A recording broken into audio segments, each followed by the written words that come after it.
إن الحمد لله نحمده ونستعينه ونستغفره ونعوذ بالله من شرور أنفسنا ومن سيئات أعمالنا من يهده الله فلا مضل له ومن يضلل فلا هادي له وأشهد أن لا إله إلا الله وحده لا شريك له وأشهد أن محمدا عبده ورسوله أما بعد. In the previous lecture we started our criticism of Hijab's book The Burhan and his fascination with Ibn Sina's ontological argument commonly known as the Burhan or Burhan al-Siddiqeen, the Burhan of the truthful. We've shown that Hijab overlooks the major methodological issues with the very idea of a philosopher doing what Ibn Sina set out to do in attempt to properly establish knowledge of the existence of Allah subhanahu wa ta'ala. The same issues for which the very practice of Kalam was unanimously condemned by the Salaf. The Greek tradition of sophistry on the so-called metaphysics of existence and first principles, which spawned theories like essence and substance, al-Jawhar al-Arad, the theory of atomism, and al-Jawhar al-Fard, the theory of images and forms, and the like. And later on, theories like substantivalism of space and time, and later the so-called space-time, the mechanistic metaphor of the universe, and later the information metaphor. Okay, the informational universe or something like that. This is the real issue here, brothers and sisters, that needs to be addressed at the level of foundation. The foundation of Western academy in ancient Greece. It's what Ibn Taymiyyah, rahimahullah, Ibn Taymiyyah's overarching aim in most of his literature was to expose, although he only went as far as he thought he needed to go in that quest. This is the central issue, because once you realize what's really wrong with the method itself, you will not be quitting a particular Kalami sect only to join yet another Kalami sect that partakes from the same school of thought and the same pool of ideas and principles and methods and follows the same tradition like Ash'ari ended up doing. You will purge your mind and your soul clear of it all, thereby resetting it all back to factory settings, so to speak. Of course, it has to be admitted that this seldom ever happens to anyone, although it is what arguably happened to Abil Hasan al-Ash'ari rahimahullah himself. On two phases is commonly known, two steps, at least among Ahlul Sunnah, Ahlul Athar yani. First, in phase one, he exited many of the beliefs of al-Mu'tazila and revolted against them, founding his objection upon the same method and metaphysical assumptions and overarching Greek theory that spawned those beliefs in the first place. And then by the end of his life, after having subsequently established a new sect of Kalam, the Ash'ari sect, he decided to quit the entire practice and its core theories and principles, embracing the beliefs of Imam Ahmad as they were, no philosophical premises or first principles required. The book Al-Ibana an Usul al-Diyana is widely considered by Ahl Sunnah a testimony of his reversion to the belief of the Salaf, rahimahullah ta'ala, at his final phase. No wonder some Ash'arites would insist on denying that he was indeed the author of that book, while others would argue that he was only practicing taqiyya when he wrote it, which is not our issue here anyway. The point is that cases of tawbah and complete exit from the very notion of metaphysical theory and the philosophical commitments, methods and theory of knowledge that follow from it is quite rare indeed. So rare in fact that it is safe to argue that it is extremely unlikely to happen to someone who is as deep in that Greek cesspit as someone like Mohammed Hijab is trying to go. Okay, it is quite rare among Ahlul Kalam for one of them to be shown the only way out of it all, even after having had his own share of Kalam theory and debate on that theory, as we believe was the case with Abil Hasan rahimahullah. And yet there are indeed people who are not there yet, not as deeply submerged in the practice as being called a mutakallim, and despite sensing some great appeal in that practice and its ways, they do feel deeply troubled and unsettled by the fundamental vacuousness of that practice and of the very notion of addressing all of existence with a major categorical theory that provides knowledge of why they should believe they were created at all. It is those people that we address primarily with this response. I am not under any illusion that Hijab himself might one day heed our warnings and advice and actually declare tawbah and repentance from that entire practice, from the entire practice of Kalam and philosophy. No, I mean under no illusion that he might. It's extremely unlikely. So it's not for him or for people like him that I deliver these lectures, brothers and sisters. The purpose here is to expose the falsity of his ways so that those who might in fact see the truth of what it is would hopefully listen one day. So if one of you is thinking at this point, why are you delivering that criticism in the form of public lectures? Why not address him personally, directly, in sincere advice first? All of you people who think like that, I urge you to quit thinking this way. It's simply no use, not just because it's unlikely that he would listen like I mentioned, but because he was in fact advised by many people, many times, multiple times. And yet, all he had in response was a blanket dismissal of any and all who advise him in this capacity as simple-minded, blind followers of Sheikh Rabi' al-Madkhali. It is as Prophet Muhammad said in describing أهل الأهواء, تتجارى بهم تلك الأهواء كما يتجارى الكلب بصاحبه لا يبقى منه عرق ولا مفصل إلا دخله. The bad inclinations of the heart infiltrate their souls like rabies when it consumes a man, leaving no vein, no joint unentered. So I'm not in the business of trying to convince Hijab himself here. Okay, let's make that clear. I'm rather targeting those who are somehow fascinated by the sophistication and braininess of what people like him are writing and teaching, but are yet not at a place where their hearts have been blocked against any attempt to pull them out. I'm addressing those for whom it's not too late, not yet too late. Those who might in fact agree to sit back and reconsider the way that we're arguing here. The problem with this Greek method, brothers and sisters, as I elaborated at length in my Arabic lectures on the إقناع YouTube channel, is that it delves too deep in the way that we humans think about the world, altering in effect our very notions of what reason, rationality, and rational evidence mean. The very meaning of words like necessary, essence, substance, attribute, happening, place, time, event, motion, change, and the likes are severely altered and damaged under the influence of a theory that was not supposed to be attempted at all in the first place. Nobody ever needed to be told what place is, for example, makan, okay, or what it actually means for something to have a place with respect to something else. But the Greek tradition teaches that you're nothing but a blind follower if you submit to a certain notion of what this word means without embracing some metaphysical theory that explains that meaning to you, providing you with a general explanation of why we ascribe to it to anything at all in reality. Why we ascribe this meaning to anything at all in reality. This blanket explanation, as the Greeks would teach, should stem from first principles or major categories of existence, okay, of existing things that follow some theory in determining the way that members of those general categories of existence relate to each other or influence each other under what their theory identify as time, what it would call space, what the theory would call cause, and so forth. Otherwise, one would be left with no rational grounds or epistemic foundations whatsoever upon which they could establish sound belief in the existence of things unseen, as the Prophet ﷺ would teach, as the prophets in general would teach, starting of course from the existence of the greatest unseen entity of all, Allah subhanahu wa ta'ala, the Maker himself. It is that fundamental methodological sophistry underlying Greek thought, the Greek tradition, that resulted historically in all of the fallacies that Ibn Taymiyyah rahimahullah elaborated in his works at length, not just in the particular metaphysical theory that mutakallimin, different sects of kalam, embrace, but also in the very way that ancient Greek philosophers pursued knowledge of reality as such, and decided to teach people how to think properly according to rules of their own making. Many of those who claim affinity to the Imam rahimahullah have really missed out on this core message altogether, and would fool people into believing that Ibn Taymiyyah rahimahullah was actually a student of that very same method. Okay, that very method that he wrote extensively. Most of his legacy was written to refute it, alayhi rahmatullah. They would claim to be holders of a certain reading of the texts of the Imam, readings that can be challenged by other theorists, of course, and propositions of the same sort.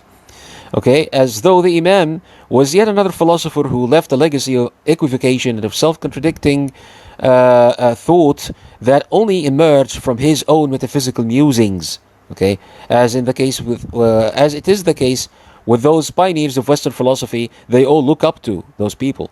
And when we countered this by maintaining that the Imam was one of many Imams of the method of the Salaf, not the method of the Greeks, and that his thought was firmly grounded on fitrah and on the teachings of the Salaf, they would insist on reducing our position to little more than yet another theory of knowledge that is to be argued for the way they argue for their own theories. That, of course, is not the extent to which our battle on Ibn Taymiyyah has reached with hijab in particular, but in any case, I felt the need to give you, brothers and sisters, a taste of how far followers of the Greek tradition are willing to go to get your tradition, the tradition of the followers of the prophets, fused at a foundational level with their own method, okay, with their own tradition, the Greek tradition. The same level the Greeks taught them to reach with their sophist theories and analogies, of course. Okay, the same level of analysis and deliberation. The level of those categories that this man here would happily call the first principles, and would urge that we should work to establish a propositional argument for the existence of our Maker that firmly builds upon those principles, if we wish to convince atheists that they are wrong, that is. What we will show in our critique of Hijab's little book, The Burhan, is that it's not just this particular argument that he promotes in this book that is to be condemned and incriminated, intellectually speaking at least, but the entire tradition that spawned that argument. Okay? Such tradition that turned the sheer sophistry of questions about existence, qua existence for what it actually is, into legitimate subjects for scholarly debate and disciplined propositional argumentation in the first place.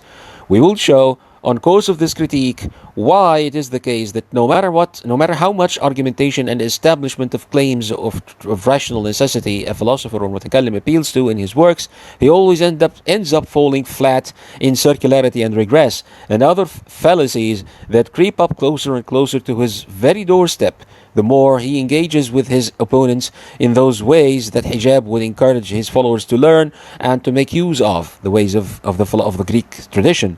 Such sophistry and fallacious thought that underlie the very reason why he set out to propose that argument in the first place. Now, for some fundamentally deluded reason, Hijab seems to think that the so-called ontological argument does not suffer the same methodological and epistemic shortcomings of the so-called cosmological argumentation. Okay, and he writes in an attempt to urge for this conviction, as we shall see. Either he addresses the principle of ontological argumentation in general, or this particular argument in particular. The reason he so naively offers for this difference in epistemic worth between the two types in general and in a nutshell is that the first is founded on metaphysical first principles, whereas the latter is founded upon physical theories about the universe. And while the latter is fraught with theoretical assumptions of analogy that could easily get overturned by a superseding paradigm, the same is not true of the first principles in metaphysics, so he claims. First principles are a priori, deductive premises, whereas theories on the nature of the world are a posteriori assumptions built upon limited experience with reality and with what the world is really like. So while the latter may appeal to those generally inclined to physics and cosmology, they are not categorically as solid and persuasive, he believes, as ontological arguments, especially this particular one by Ibn Sina that he deems as almost invincible. Almost invincible. Now, the first problem he fails to see here is that appeal and persuasion, as we showed in the previous lecture, are entirely determined by the inclination of the heart. Okay, those who are already inclined to prefer metaphysical principles, arguing from them, debating on them, would prefer ontological arguments, topologically speaking, and would insist that whoever addresses them with this issue, provide them with one argument of that sort at least, whereas those who are inclined to prefer physical and cosmological theory, who happen to be the majority of atheists today, by the way, would insist that a cosmological argument is the best knowledge we have about reality, no matter what you do to convince them otherwise, and so they would demand a sound cosmological argument if they were ever to accept that claim you're making about them having been created at all. What needs to be established here is that it's never upon objective grounds that those inclinations exist in the minds and hearts of those people, brothers and sisters. They just love this or this or that type of theory and argumentation, and they find that it fulfills the personal desires of showing mental superiority and prowess in any discussion they entertain with other people. So they prefer it and insist that if they were to get convinced at all, then that is the way for anybody to do it for them. We've shown how much of a crime against Ibn Taymiyyah's legacy it is to claim that those are the kinds of arguments he meant when he taught that we should address people in da'wah with the types of rational arguments and premises they're most familiar with.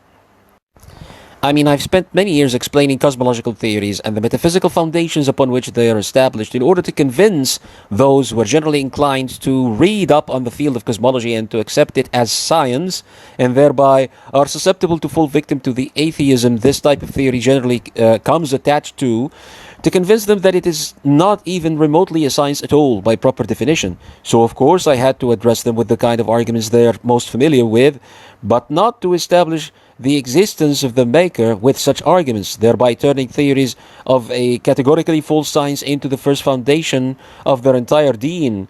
Okay, that's the exact opposite of what Ibn Taymiyyah rahimahullah taught in his books, as I've elaborated in earlier lectures. The conviction I seek with such efforts, and I believe is what Ibn Taymiyyah was referring to in his texts, in those particular texts that they cling to, is rather a form of shock therapy for those of them where there is any hope for a cure at all. This is what he loosely meant when he referred in a particular quotation to the Kalam way or Tariqa al-Kalamiyya. He definitely wasn't referring to the very types of arguments he criticized at length in his books, or to the tradition that we're discussing here that the Salaf condemned Kalam because of. Okay, so to simply attempt to shift people's inclinations by trying to convince them that metaphysical principles are more basic in human reasoning than cosmological theory is not only like attempting to carve on water, but is also in contrast with what they claim Ibn Taymiyyah rahimahullah teaches with respect to argumentative inclinations and the method of da'wah. Okay, so they contrast themselves with that. The second problem, they contradict themselves. The second problem with this delusional distinction that he argues for is that the very notion of metaphysical theory and deliberation as taught by the Greeks is deeply sophist and is founded upon a fallacious notion of reason and rationality. Whatever he claims to be a necessary a priori unbeatable claim about existence as such is mostly nothing but a fallacious reductionist division of all existence into general categories of how the mind of the Greek philosopher would come to learn anything about anything at all, about anything in existence. Okay, by necessary, philosophers generally mean whatever concept they think is indispensable for their own constructions, for their own theories about reality and existence to stand erected, not what is objectively undefeatable or basic for all healthy humans to learn or to know, like the belief that anything exists at all, for example. Okay, or the belief that the maker himself exists, by the way. Okay, I mean a solipsist, for example, who believes nothing exists outside of his own mind would take that for a first principle and a necessary true claim about existence. And if you attempt to refute him, then you're nothing but a figment of his own imagination, attempting to defeat what he knows to be an irrefutable fact about existence and reality. Today, it is formally considered a psychological malady that a man would think this way or entertain such an illusion, not because it is objectively false, because obviously you could drown in endless metaphysical debate with a solipsist about first principles, which might convert you to his view just as well as it might convert him to yours in a sophist game that leaves nothing out of reach of questioning. Not because of that, but because it's sociologically intolerable attitude. It's a sociologically intolerable attitude for one to believe that it's okay to hurt other people or damage their property because nothing and nobody really exists apart from his own mind. Okay, because it yields unbearable and intolerable sociological outcome. Okay, it's only the social outcome of a belief that really determines whether it is to be viewed as pathological or not, under the overarching naturalistic humanistic ethic embraced in Western academia and in the literature of psychology and its philosophy, which is in itself the sad social outcome of that Greek ethos of thought and deliberation on existence and its metaphysics that we are criticizing here, brothers and sisters. Even the definition of necessity in philosophical discourse is ultimately nothing more than the social agreement, okay, of a particular group of theorists as the discipline may come to be.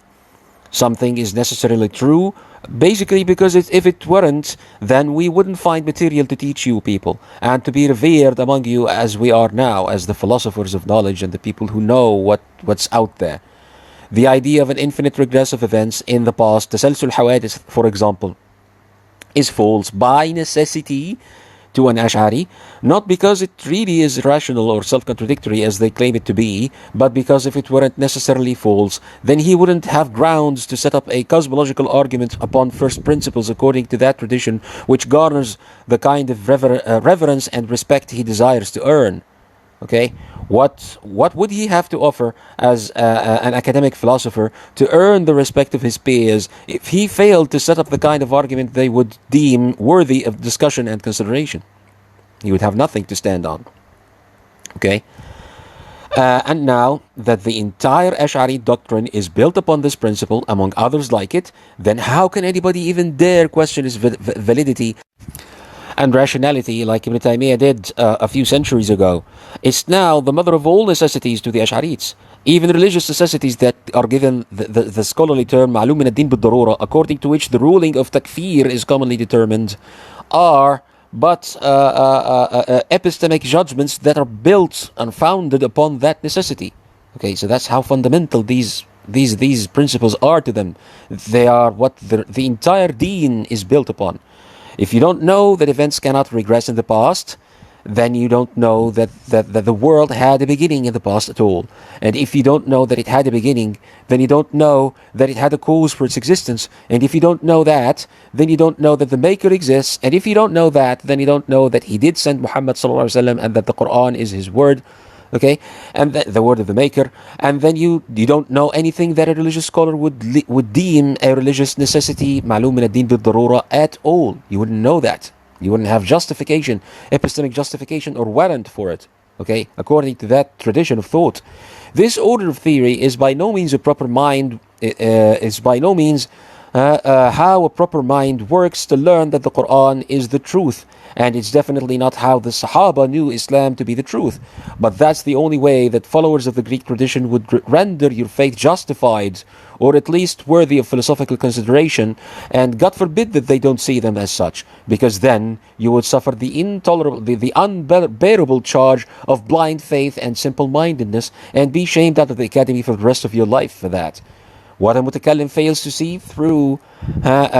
though, is that not a single step of that neat pyramid that he seeks to build is in submission to the dictates of that tradition, that is clear from theoretical objections that are of at least equal academic merit to the position he embraces in each of them, starting from the very first step, the very notion of event, hadith, in the metaphysical paradigm of the time, نظرية الجوهر والعرض.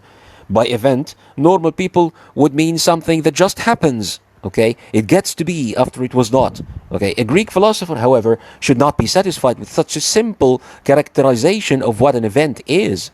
According to the sophist tradition of the Greeks, there needs to be a metaphysical explanation for the very idea of an event coming to exist. Not the explanation of certain types of events coming to be, mind you, no. Rather, he seeks an explanation of the very concept of what we call an event being part of all of existence, all things that exist at all.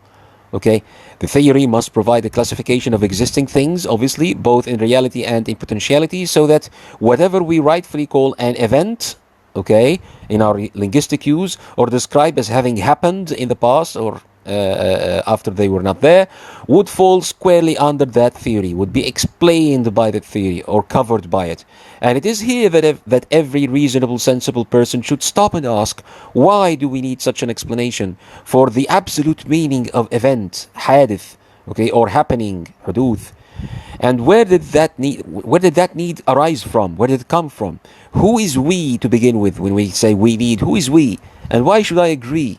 Okay, we know by virtue of being humans who have minds of their own, okay, and who know what the word event means in the language. We know what event means, what the word event means. So what they seek is the explanation of certain kinds. What reasonable people, sensible people seek is the explanation of certain kinds of events when they happen in their existence, and they do that by means of proper induction. Okay, abduction and analogy. Okay, the reasonably sound query here is not to explain the very existence of anything that could properly be called an event. Okay, because the general meaning, المعنى الكلي, is already known to anyone who has ever learned to speak. The reasonable query is to learn why certain things happen following causal patterns and regularities that we experience, things that could potentially be utilized in human technology for the welfare of the human societies. Okay. The Greek philosopher, however, wasn't looking at that end, brothers and sisters. At least not ultimately or essentially. That's not what a theory is for to the Greeks. Okay? Rather, he wanted to provide a theory for existence as such. Alright? To provide what he claimed to be rational grounds for believing in the existence of anything that exists at all. To create what he came today to be what has come today to be called in colloquial terms a worldview or a theory of reality. Okay, if and only if X can be shown to follow that theory that he proposes, then it can properly be said that X exists, whatever it is. Otherwise, it can't be said that this is the case. So what do you do if you wish to explain the very concept of an event, حادث أو مفهوم ما يقال له حادث? Okay, how do you go about explaining anything at all?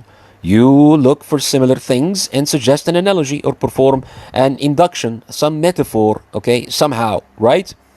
Okay, when that's what that's what the Greeks did. Obviously, they couldn't possibly do anything else because that's how our minds work. Okay, they essentially analogized an abstract meaning that only exists in the mind. Okay, the abstract meaning of an event to discrete things that exist outside of the mind in order to explain it. Okay, thereby falling in the fallacy of projection. Inevitably, okay, projecting abstract meanings onto reality. تصير ما في الأذهان حقائق متعينة في الخارج في الأعيان. According to one theory, events are the outcome of a certain material component of which all existing things are composed. That component is not only what explains the concept of an event, but also the very notion of something having any meaning at all attributed to it. Any meaning of an attribute. صفة, أي صفة. An object is green or red in color because of the condition of that component. Okay? That mystical component they claimed. Nothing can have a color thus unless it is made of that component. An object is identified as having a discrete location in reality, a place, because of that component. Something I described as moving, okay, from one place to another, all thanks to that component. Events unfold in space because of that component in all things that are associated with those events. Okay, in that component being part of all the things that are associated with those events. That's how the reasoning goes, okay? Thus, it follows that if something lacks that crucial, essential, esoteric component, then it cannot exist in reality at all. Because obviously, after all, how can anything that has no location, no temporal association whatsoever with anything else, no extension in space, and ultimately no attributes at all, even be thought to exist in reality at all? It can't. Nothing can fall outside of the main categories of existence that the theory posits and the explanation it provides for their association with any meanings we could ascribe them to or ascribe to them, whatever these meanings may be, whatever that thing may be. This is why when people from revealed religions, followers of the books أهل الكتب السماوية, embrace such a theory, they automatically altered their linguistic understanding of the word event حادث to mean what the theory held it to mean. They had no choice but to do that if they were to embrace that theory and to be considered as literate people in the Greek academy. That thing or attribute which starts to exist because component X acts with component Y in a certain manner as to make it exist. Okay? Only because things have X and Y in their physical constitution do they exhibit this or that property or meaning, whatever they are, wherever they are, whenever they were. Okay, in absolution, على شرط الإطلاق. Something can be described as happening, has happened, or will happen anywhere at any time, if and only if it has that physical constitution that the theory proposes by its analogy. Alright? So what about the creator that the religion teaches them about? Is he not described with attributes and meanings like anything that exists in reality should? And nothing can exist in reality without attributes, obviously. Is he not with his own attributes? Is he not known to do things, to have done things like creating the world, for example, to have spoken words and revealed them to his prophets? Here is where an ultimatum has to be made.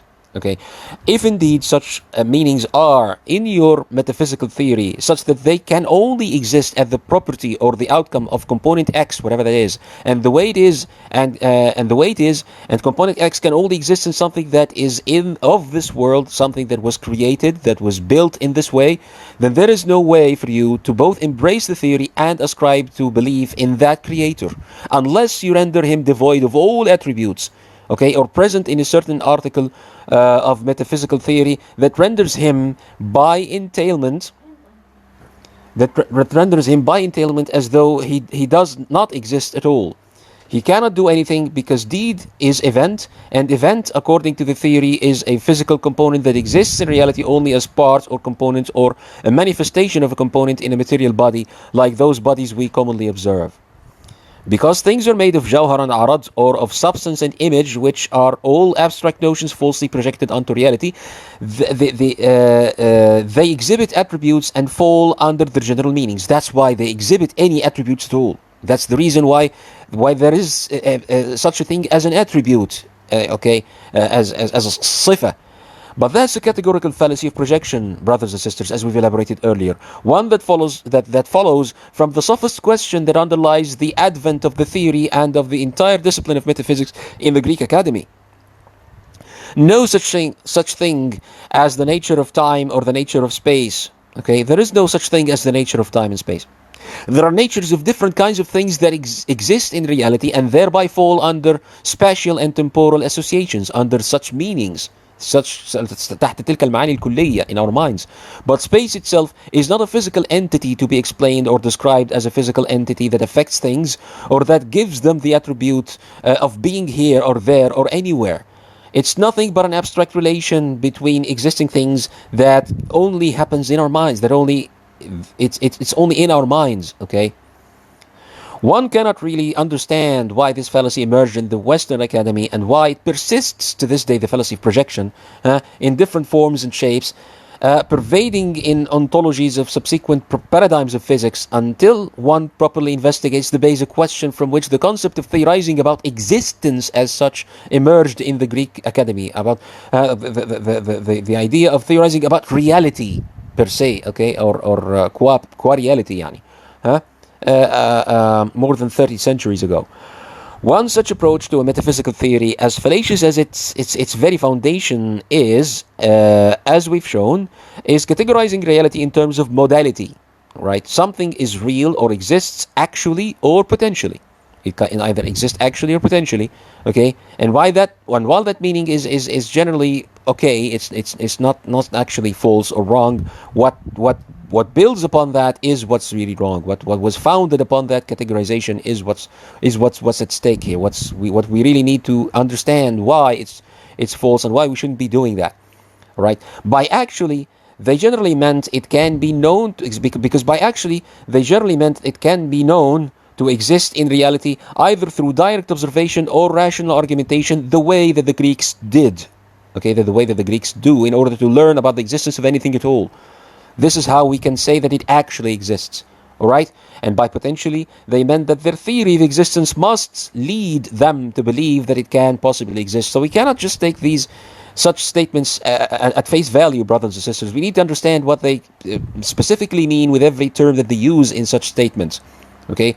Because obviously you cannot argue with someone who says that things are either existing in reality or can exist in potentiality or cannot exist at all. Of course, this categorization seems to be rational and common sense, but the Greek philosophers do not take these meanings, do not take these terms just as they mean in common sense. No, they attribute certain methods and certain modes of thinking and of investigation of reality to them that were common amongst them and that were disciplinary practice at the time. Okay, it's not just the common sense meaning that is to be used here, that is to be understood from these statements when they use them.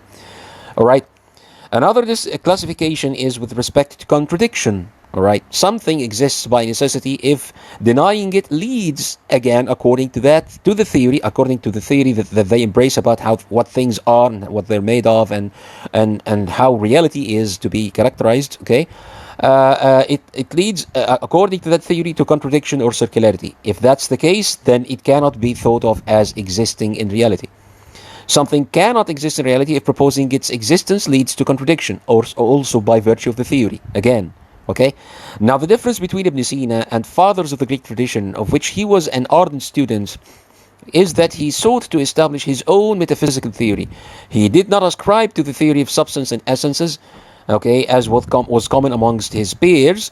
This, I contend, is why he did not resort to some cosmological argument to prove the existence of his maker, as was common amongst philosophers of his time and before his time. He knew that whatever premise he would take for such an argument would not go in accord with what we commonly accepted at the time, of what was commonly accepted at the time. So he figured he would follow some set theoretical reasoning, employing the notion of contingency and causation to set up his own metaphysical theory of reality, with his own categories of existence, which would render the maker as a fundamental abstract being that gives everything else its existence. But in doing so, in speaking of a set of all contingent things as a contingent thing in and of itself, which implies a set of necessary things, of course, as we will elaborate later on, he commits an obvious fallacy of composition. The same fallacy that spawned the famous incompleteness theorem by Kurt Gödel in modern logic. The argument would roughly go like this: the set of all possible existences cannot exist without a necessary existence or a set of necessary existence to end its regressive causes. But the set itself, brothers and sisters, is nothing but our mental representation, تصورنا الذهني الكلي, for a group of existing things in reality. So whatever is true of everything, of every member of that set, is not necessarily true of the set itself, obviously. Just because it's a group of things that came to exist after a cause, every single one of them can be described as such, doesn't mean in purely theoretical term that the set itself came to be for a cause. Alright? For all a philosopher is concerned, the set itself might be eternal, existing by necessity, okay? Whereas each one of its parts is possible. And that's exactly what every naturalist would maintain. So it is an argument for atheism just as well as an argument for theism. Let it be made clear that what he actually means here by the set of all contingent or possible things, not the set of all creatures, and we will elaborate on that later on. He means the set of all possible things, all things that can possibly exist. Okay, and that's a very dangerous, and we'll show what implications followed from that, even in his own thoughts, Ibn Sina, okay, of that categorization. He doesn't categorize reality as the creator and his creatures. There are these two categories in existence. There are only two categories in existence, either the creator himself or the things that he created. Obviously, this categorization is true. If we are to talk this way, there's the set of everything that he created, and there is himself, subhanahu wa ta'ala. That's all that exists in reality. Okay, if we're talking about actual reality here, things that do actually exist in reality. But Ibn Sina wasn't categorizing the existence in this manner. Okay, Ibn Sina's theory was, or metaphysics was about a set of all things that are possible. Okay, that are possible. That are defined as they are possible. They can possibly exist. Okay, as opposed to another set, of course, of all things that are necessary. Okay, and the question of whether or not those things are just one thing or multiple things is another issue that we will have to address later on, and we will come to that. The funny thing is that Ibn Sina was aware of this possible objection as he wrote his argument. Okay, the objection we just articulated about his categorization being amounting as an argument for atheism as well as an argument for theism. He was aware of that, okay, originally. And he simply brushed it off by saying that even if indeed the set itself that he proposes and his very existence is shown not to be contingent but necessary, a necessary set, unlike every one of its members, then this only fulfills the purpose of the argument. Okay, the job is done.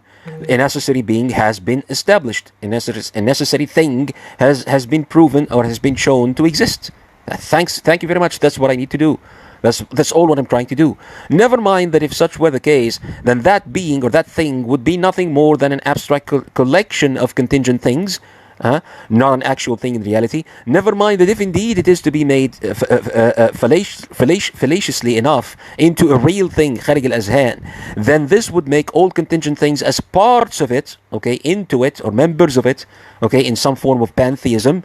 Never mind that an atheist could just as well use that line of reasoning to argue that the world itself is the necessarily being, nothing beyond it. And that mattered, all that mattered to Ibn Sina at that point, as he first wrote his argument and put it forth and debated for it, and as is customary in the Greek tradition of metaphysical debate, was to show that that particular objection against it does not hold, does not take it down. He would still win a debate with it if the subject matter was simply to prove that the necessary existence does exist, and it does that, according to his thought. It wouldn't matter to the philosopher what that objection does, what damage it causes to people's beliefs, just as long as he would leave the debate as a winner. Okay, just as at the end of the day he would put himself out as a winner. But obviously no Muslim cares about such a debate at all, about winning it or anything, and indeed no human being should even bother with attempting it. We're not in the business of proving that a necessary thing, as abstract as that term really is, should exist. That's not what we're worried about. That's not what we're after. Of course it does. Okay, somehow. We are in the business of getting people to know, to only worship the only being they know must have created them. To only worship the only being they know in their fitrah must have created them. At this point, Ibn Sina himself would counter by saying, I will get there. Okay, I will get at that point, and he does attempt to get there. But first, I have to establish the necessary existence as a principle. All right?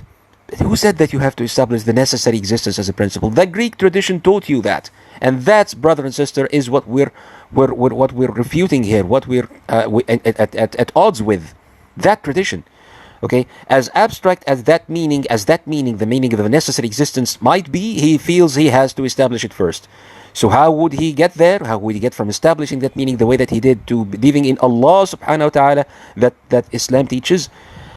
He attempts to get there from meanings that derive from those first principles that he set out for himself. Those first principles themselves, as the argument defines them, since by a first principle, the theory tells you that it is there, and from those principles that any and all ontology should derive. Any and all belief about anything at all that exists in reality should come from those principles, not from anything else. That's what it means for them to be first principles, brothers and sisters. Any consideration about what exists in reality, actually or potentially, should follow rationally from those principles. Okay? That's why they bother at all with building them. And as we pointed out earlier, that's precisely what is wrong with the Greek tradition. The sophistry of the first question itself, of the theoretical query itself, al-matlab al-bahthi nafsu, inquiring about existence in this absolute sense. Not only can there be no such thing as a first principle as sought by the philosophers, there should not be any attempt to define one in any shape, sense, or form. This is the central lesson that Ibn Taymiyyah taught in his attack against the logicians. It's actually why he wrote that book, the refutation of the logicians.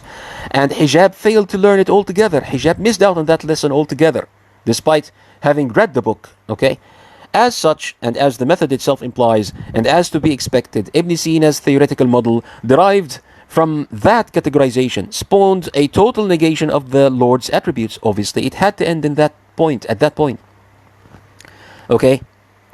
Spawning a total negation of the Lord's attributes. Because just as it was the case with cosmological metaphysics and the conceptual hacking that philosophers did of linguistic use of many words in its favor, the same happened here. The same problem was we outlined earlier with the term event, for example, hadith, manifested with Ibn Sina here in the term mumkin. Okay, what is a mumkin? By virtue of the Greek tradition, the term mumkin, sometimes translated as possible existence and other times as contingent existence, is used in his literature to mean anything which cannot cause itself to be, or anything that depends on another thing for its existence, or anything that or that which can be thought of not to exist without contradiction. You can think or you can imagine that it doesn't exist and not suffer from any contradiction as such. Okay, and we will see what they mean exactly by contradiction in this respect, because it all stems from the first principles again. So what? Okay, what hijab? You thought you could get away with the definition you pick for this term as arbitrarily as Ibn Sina himself did, without getting cornered and questioned about its warrant and its implications? Of course not. We have to be extremely careful with philosophical terms and their definitions, because it is there that all fallacy, all deception, and all misconception lies. The problem of equivocation and ambiguity is a fundamental aspect of the Greek tradition, brothers and sisters, as Ibn Taymiyyah rahimahullah had shown in his works, because of the subject matter of what they seek to define, what it is that they seek to address, the question of all of existence. What Ibn Sina here seeks to explain by positing a necessary existence is the set of everything that can properly be called possible, or a possible existence. Now, the underlying assumption in all those definitions, brothers and sisters, is that anything, and I mean absolutely anything, and that's how any Greek theory works, absolutely anything must be the subject matter of it. Anything that starts to exist, or that is, in any sense, dependent for its existence on something else in any sense, anything at all, must be, by definition, a member of that proposed set. Right? But now we have to wonder, what are things that are, by virtue of linguistic meaning, not, of course, by virtue of some of those metaphysical characterizations, what about anything that is, by virtue of linguistic use, qualified as part of that necessary being itself? Okay? Or in other words, intrinsic attribute to it, صفة ذاتية. Does this metaphysical categorization of all things that exist allow for ascribing parts in this meaning to that necessary being? A being that has distinct parts, each of which can be given a name of its own, like a face or a hand or an eye, for example, etc. A being as such will have to be, by definition, entirely a member of that set of all possible things, brothers and sisters. Why? Because a distinct part, al-juz' or al-ba'd, as others would call it, is not the whole of the being in which it exists. It's part of it, not all of it. Okay, so its own existence as a part is not necessary, since it would not be, and according to the reasoning of this metaphysics, since it would not be a contradiction to assume it not to exist as part of anything. It would not be a contradiction to assume it not to be or not to exist as part of anything. And since the being would not be the same being without it as a part of it, then there is some meaning of interdependence between that part and the rest of the being of which it is a part, since it wouldn't be complete without it. Alright? So obviously, according to that metaphysics and the terminology it uses, and the principles it establishes, a necessary being cannot have intrinsic attributes as parts of its whole. Listen to this and consider this carefully, brothers. Carefully, think about it carefully. But who said that something that has the meaning of a part is by necessity caused, okay, or needs something else, or dependent on something else in order to exist at all, or in order to have that part as an intrinsic attribute of it? Is the arbitrary definition chosen by the philosopher for that category of existing things? That's what causes this problem, brothers. That distinction itself is what causes the problem. The definition reduces all things that can be called parts in linguistic use, whatever they are, whatever that thing of which their parts is, okay, into things that are contingent or possible by definition, right? Now, not long ago, someone sent me a question on this very particular issue here. He said, and listen to this, he said, the attribute of the hand, صفة اليد, in Allah subhanahu wa ta'ala, is it a necessary existence, واجب الوجود, or a possible existence, ممكن الوجود? Now, obviously, the only third option to these two in that metaphysical categorization or division of existence would be an impossible existence. So if I fail to place Allah's hand in the set of all necessary things, as this theory characterizes it, or in the set of all possible things, then obviously what remains is to judge it as a member of the set of all impossible things. So it cannot exist in reality. That's the only other options that I have. In other words, it cannot exist in reality, not because it is irrational that it would, but because the philosopher's theory of reality or of major categories of existence fails to have a place for it. Okay?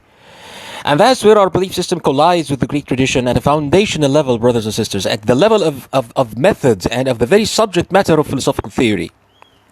Thereby, My answer to the brother's question was that both these terms are deeply equivocal. So I can't say yes, it is necessary, or no, it is not necessary. And I cannot in equal measure say yes, it is possible, or no, it is not possible. If by necessary I mean uncaused and unprecedented by its own non-existence, then the hand of Allah subhanahu wa ta'ala is of course necessary. But obviously denying its existence in Him does not imply the regress of causes for contingent things that denying His entire existence would. Okay? Because that's what they mean by contradiction here. Okay, when they say that it's something denying the existence of which would be a contradiction, like I said, it's a contradiction in light of the theory. So it is not necessary in these terms or in that sense. The same is true of the term possible or contingent. Okay, so if by contingent we mean something that started to exist for a cause, then the term possible. Then obviously the divine hand is not contingent or possible in this sense. Okay? If, however, we mean some existence that we cannot establish or deduce on grounds or establish on deductive grounds, since there is no contradiction in not believing that it does exist, then it can be described as a possible existence. Okay.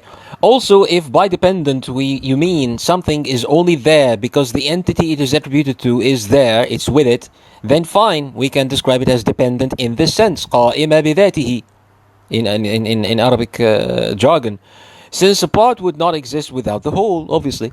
If, however, you mean that it was made to exist, brought into existence by whatever it is that you call necessary, then no, obviously, we can't describe it as dependent in this meaning. And if this is to be said of intrinsic attributes, صفات الذات, then it is also true of attributes of deed, divine action, صفات الأفعال.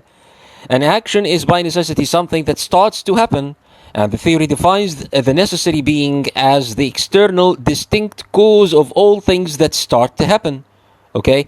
Placing all such things, whatever they may be, in that one set, the set of contingent things. Thus, that being cannot in itself have a contingent thing like an action attributed to it. Okay, because that would make it a part of both sets at the same time, the set of contingent and of impossible things. And the argument was specifically, and the metaphysical distinction was specifically drawn to draw a clear distinction, a sharp distinction between those two types, and that one implies the existence of the other.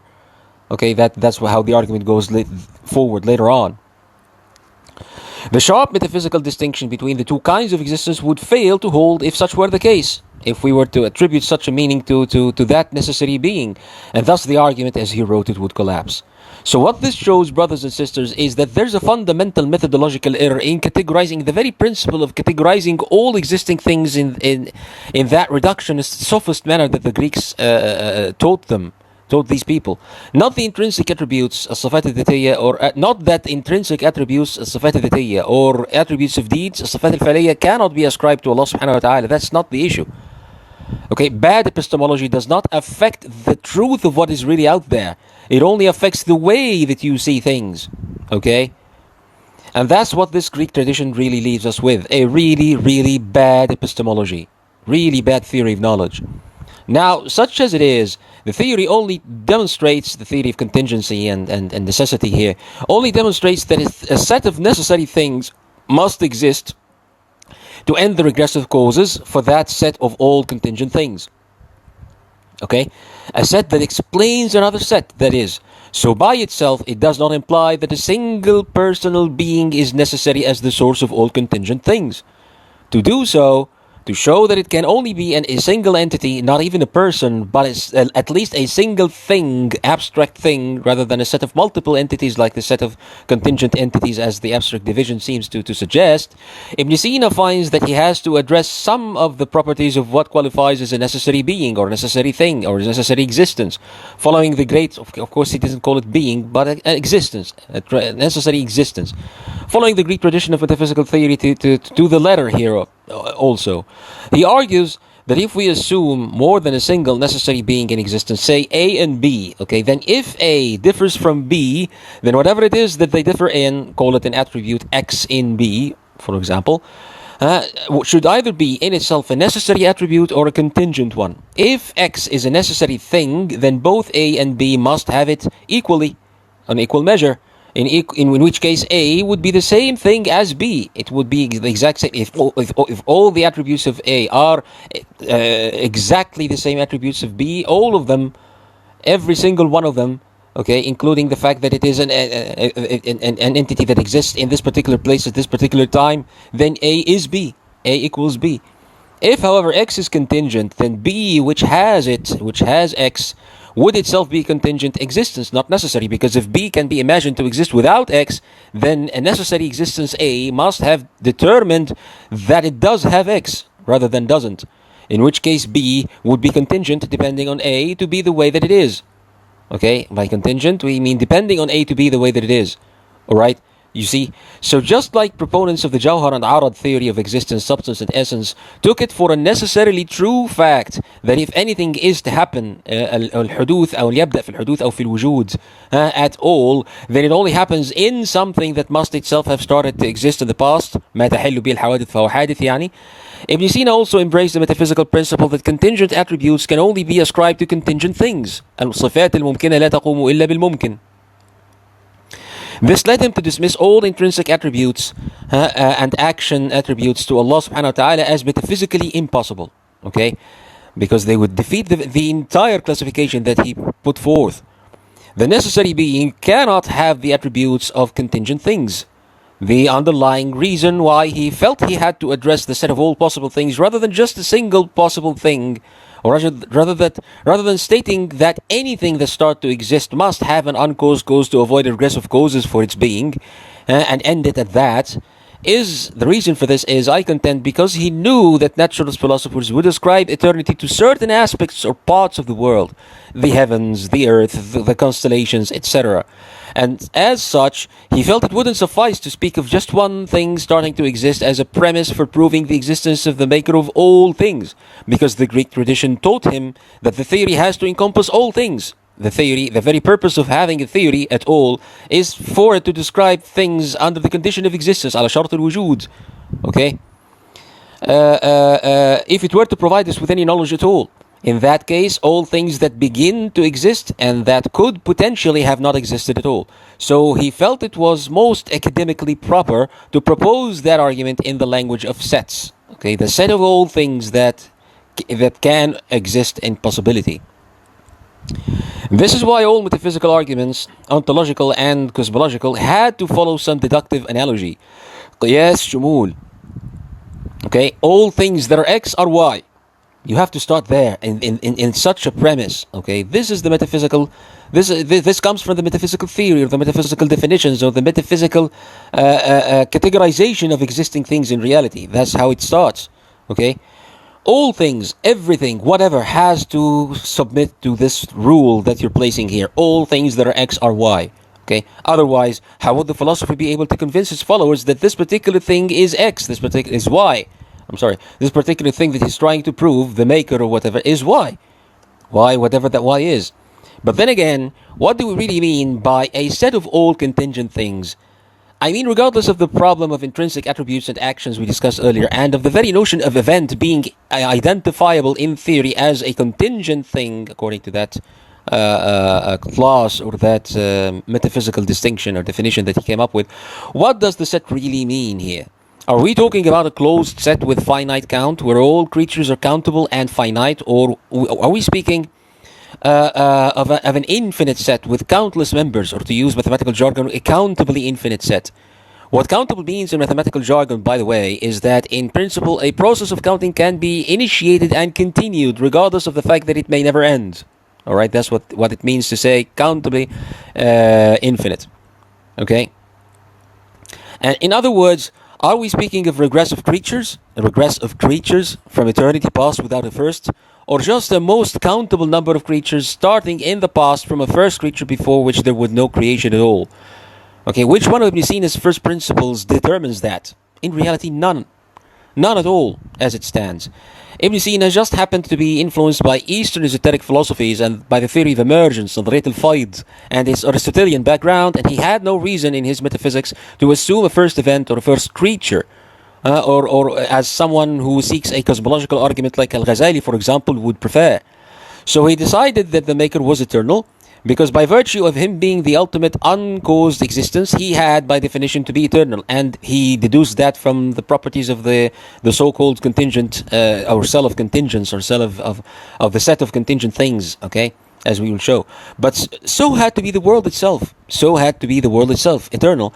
A world that would have to be constantly emerging from that maker, thereby falling under the category of a contingent existence, despite being described as eternal and without a beginning.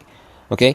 He reasoned that if the world, or the set of all contingent things according to his metaphysics, had a starting point in the past, then the maker would have had to stay from eternity past to that point, creating nothing at all.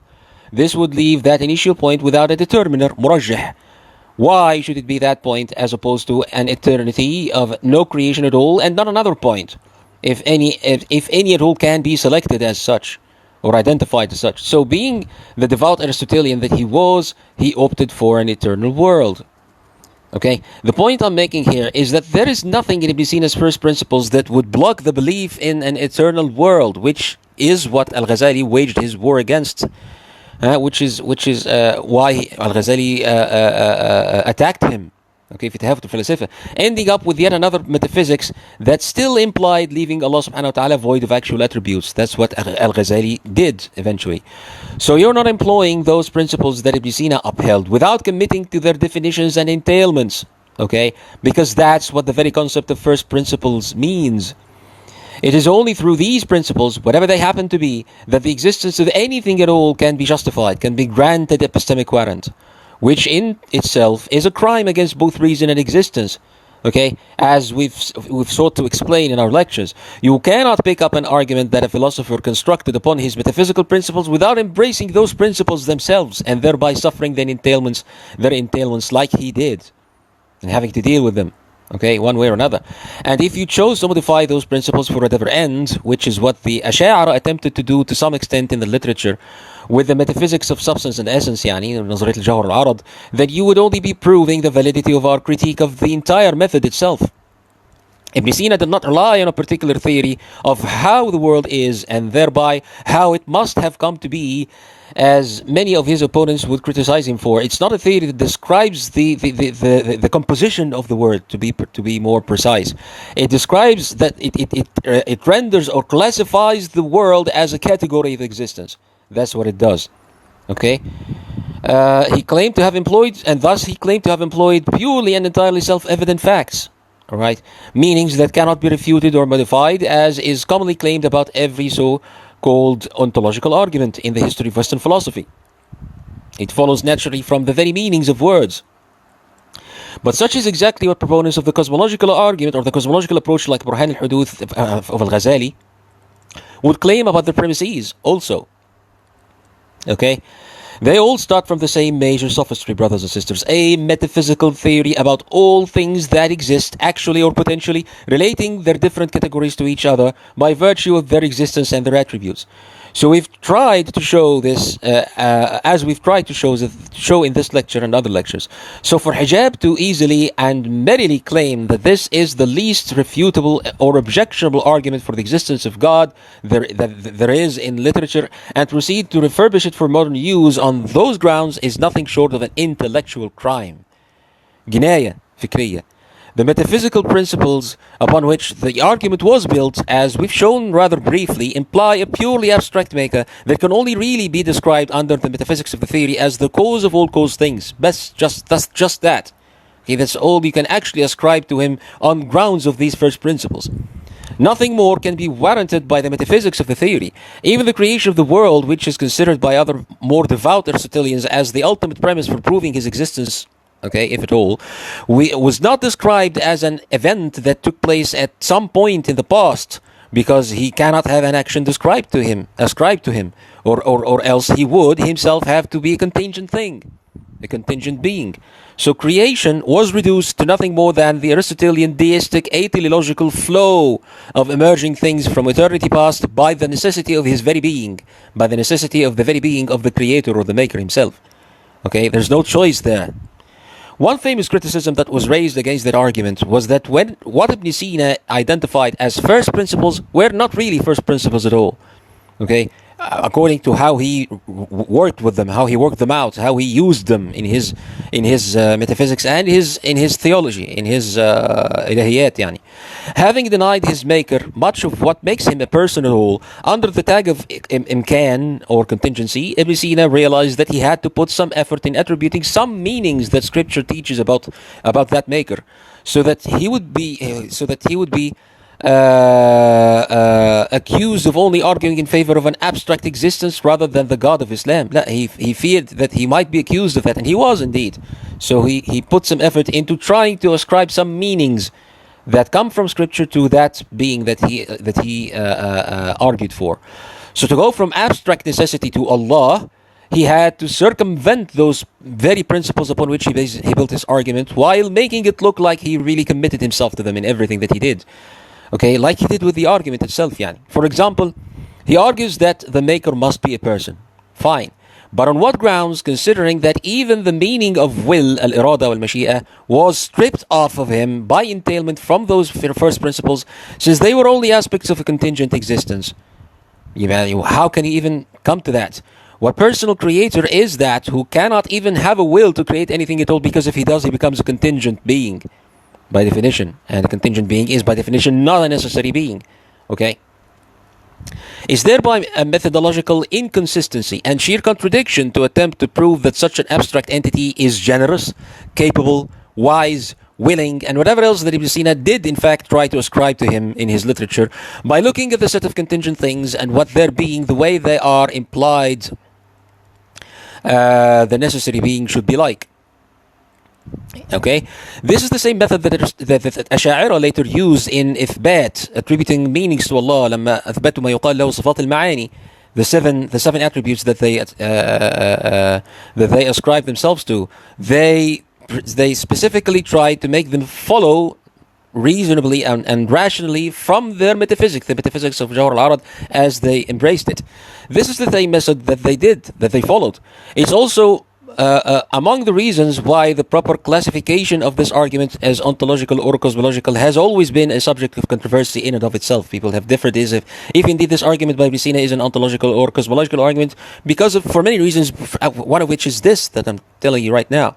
Okay, so what I'm saying is that what happened to Ash'ari is that they realized that they had to ascribe meanings to the creator that they come out with from those arguments and from that metaphysics that they embraced, even though in fact the metaphysics itself implies none of these attributes, really implies no affirmation of anything, no meaning to be ascribed to that being whatever. The metaphysics itself implies that, and yet they claim to have been following that very same metaphysics in proving the rationality of 7 particular attributes to that creator. That's the exact same fallacy or contradiction that Ibn Sina himself committed when he tried to ascribe meanings to the maker that he ended up proving or arguing for. Okay? Perhaps Hijab thinks that since it is true that every caused thing ultimately requires an uncaused cause to bring it about, and to make it the way that it is rather than any other way, then this justifies embracing Ibn Sina's argument, which employs that meaning somehow, or at least some variant of it, of his own concoction. Some variant that he came up with, that in his little book. But then again, so does every other metaphysical theory of existence and every argument for the existence of the maker from metaphysical notions, metaphysical principles. Every one of them contain among its premise some self-evidently true meanings. Of course, they wouldn't even pass the test of rationality if they didn't. This does not mean that such theories of rationality are performed by anybody who would feel inclined to embrace them. This does not mean that such theories or arguments are themselves self-evidently true or even theoretically acceptable on that merit. No, they do have in them some claims that are, of course, self-evidently true, but that's not what the theory itself is. The problem with the principle of metaphysical argumentation, brothers and sisters, is essentially methodological, coming from the sophist ways in which the Greeks and their followers would employ those self-evident facts in theoretical models and accounts of all existence, of everything that exists. Everybody knows, of course, that the regressive causes must end at an uncaused cause. Okay, and that it is that uncaused cause that created them, made them the way that they are, as he chose. But when the philosopher decides to classify all of existence into two major categories, قسمين كليين كبار, a set of all things that need an external extrinsic cause out of that set to give them their existence, and a set for all things that do that are that cause, and take that are not caused themselves, and take the theory of classes of existence such as it is as premise in an argument for the existence of some maker. That might as well be taken for the world itself. That maker that they end up proving can easily be the argument would still work in proving that it is only the world itself.